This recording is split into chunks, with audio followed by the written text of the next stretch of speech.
एक बात खास बताने की है, आप लोग बोर मत होना, कदाचित हम अब फास्ट चले तो लेकिन एक खास बात बतानी है। पवित्र जीव कैसे होते हैं, उनका जीवन कैसा होता है, ज्ञानी जीव की क्या पहचान है, और हम ज्ञानी हैं कि नहीं, पवित्र हैं कि नहीं, इसका मिलान आप कर लेना। किस तरह से कर लेना कि ज्ञानियों का उत्साह कभी ठंडा नहीं पड़ता। ज्ञानियों का उत्साह कभी ठंडा नहीं पड़ता। आप ये देख लेना, गुरुदेव श्री 90 बरस की उम्र तक उन्हें चैन नहीं पड़ी हो। अपन तो अभी हार थक जाए, एक पंचकल्याण कर लें तो दूसरा करेंगे, तीसरा करोगे, एक शिविर लगा लो और 2-4 लाख का खर्चा हो जाए तो दूसरा शिविर कब लगाएंगे अपन, कब लगाएंगे कि साहब ठीक है अभी तो थकान उतरने दो और सरल करता हूं, आपने पूजा पाठ करना शुरू की, बहुत उत्साह है, 5 साल बाद उत्साह का क्या हुआ, आपने नया नया उत्साह था, स्वाध्याय प्रारंभ किया, बहुत बढ़िया, अब अगली स्वाध्याय का क्या हुआ। इसलिए मैंने याद दिलाया कि गुरुदेव श्री के जीवन में एक एक दिन दिवाली थी, एक एक दिन दिवाली जैसा उत्साह है। विधान हो रहा है, गुरुदेव को उत्साह है, विद्वान आ रहे हैं, उत्साह है, मंदिर बन रहे हैं, उत्साह है, पंच कल्याणक हो रहे हैं, उत्साह है। बोलो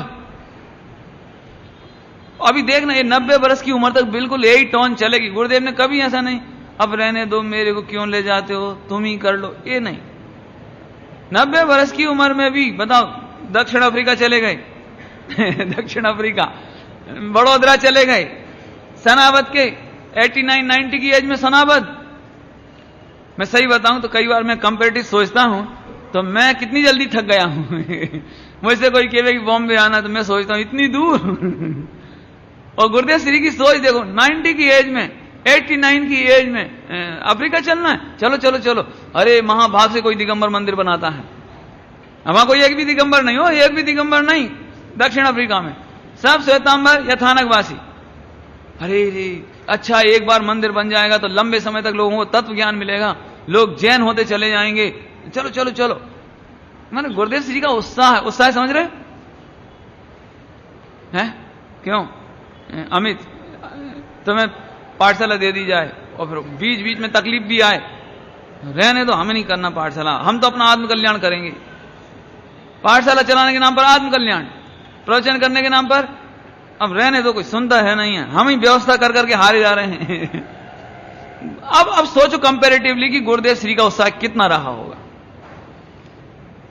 उनकी वाणी का तेज। अब वाणी का तेज कैसेट में सुनो है, 60, 70, 80 बरस की उम्र तक तो ऐसी आवाज है बुलंद, यदि आप कैसेट सुनो तो मालूम पड़े आपको।